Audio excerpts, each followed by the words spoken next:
Welcome back to my channel. I bring to you a shocking and disturbing story. Driving along, and the roadway vanishes beneath you. What's it like to survive a bridge collapse? You're driving along, and without warning, the roadway drops from beneath you.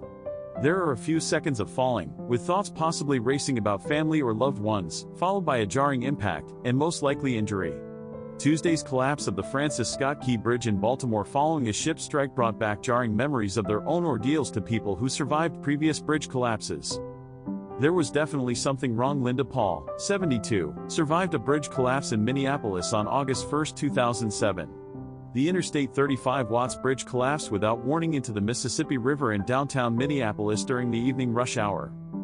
Paul was 55 then, working as a shop-at-home designer for a local company and driving home in a minivan that doubled as a store on wheels, loaded with fabrics and sample books. Traffic was at a total standstill, leaving her stuck on the bridge around 6 p.m. "I remember looking around and thinking that there was definitely something wrong," Paul said. "I looked ahead and realized that the center section of the bridge was going down, and knew at that point that there was a good chance I would go down with it.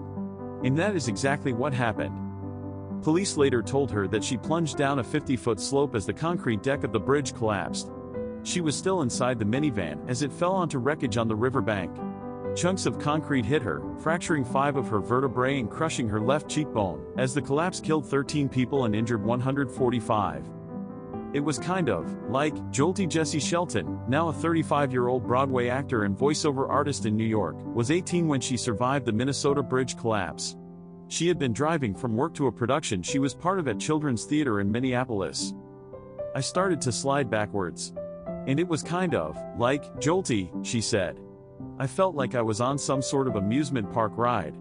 And I remember thinking at 18 years of age, well, we'll see what happens." Then she was knocked unconscious, suffering a concussion and injuries that broke her back in 4 spots. "I just remember that sort of final moment before I got a concussion," Shelton said. "I don't recall what came after. I woke up at North Memorial Hospital with either my mom or my best friend standing over me. I had a big cement block in the backseat of my car," she recalled. "It narrowly missed me. It came off of one of the signs, I think, up above. So it really was pretty miraculous that I made it because I couldn't have navigated out of that situation, because I was out cold." Escaped through a hand-cranked window. Gustavo Morales Jr. was driving a truck over the Queen Isabella Causeway in Port Isabel, Texas and fell into an abyss after a tugboat struck a pillar, sending part of the bridge into the water on September 15, 2001. Morales was on his way home from a late night managing a restaurant on South Padre Island at the time. He remembers it feeling like a rumble or explosion, and then his pickup truck flew over the collapsed roadway for a few seconds before crashing into the water. Thoughts of his wife, who was expecting their 3rd child, flooded his mind. "Everything comes into your mind 1,000 miles an hour," he said. "It was my wife, my girls, my son who was on his way." Morales believes wearing his seatbelt and being able to manually roll down the window helped him stay conscious and escape the truck. He spent about 10 minutes in the water before some young men nearby who witnessed the tugboat hit the pier helped him and others safely out. 8 people died that day. Morales was among 3 survivors.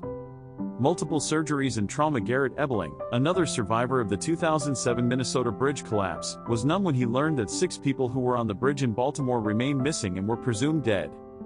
As Minneapolis bridge collapse survivors, one of the things we hold on to is that we went through this in the hopes that people wouldn't have to go through something like this in the future, Ebling said. Ebling, 49, of New Ulm, Minnesota, endured multiple surgeries, including facial reconstruction, as well as emotional trauma. "We don't know what happened in Baltimore," Ebling said. "But I don't want to see somebody have to go through that, especially unnecessarily. If it ends up being a preventable accident, then I really feel bad. In my estimation, what happened in Minneapolis was a preventable bridge collapse. And if that also happened in Baltimore, then I think that makes it even more disappointing." Please subscribe, comment, like, share and follow for more content. If you would like to support my channel, please send it to Cash App $Director 327. Thank you for your gift, it is greatly appreciated. Thank you for watching.